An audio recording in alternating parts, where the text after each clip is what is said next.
والصلاة والسلام على أشرف الأنبياء حبيب قلوبنا وطبيب نفوسنا أبي القاسم محمد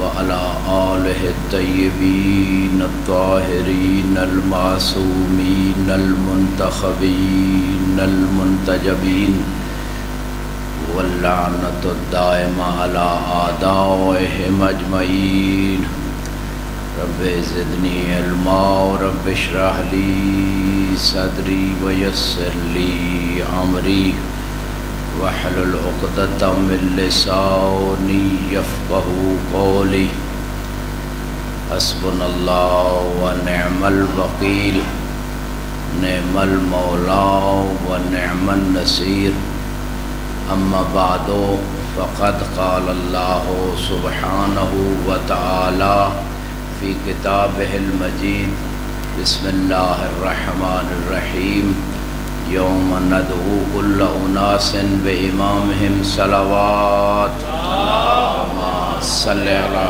محمد وآل محمد. عزیزان محترم، سورہ اسراء آیت کا نمبر ہے 71. اللہ رب العزت ارشاد فرما رہا ہے کہ روز قیامت ہم ہر شخص کو اس کے امام کے ساتھ اٹھائیں. اب سوال یہ پیدا ہوتا ہے کہ ہمیں تلاش کرنا ہے کہ ہمارے زمانے کا امام کون سا ہے. ہمارے جوان کہیں گے، ہمارے بچے کہیں گے ہم تو جانتے ہیں لیکن انہیں تو بتانا ہے جو نہیں جانتے، کیونکہ یہ ہماری ذمہ داری ہے. ہمارے اوپر تمام انسانوں کا حق ہے، تمام مسلمانوں کا حق ہے، انہیں بتائیں کہ حق کیا ہے اور کدھر ہے.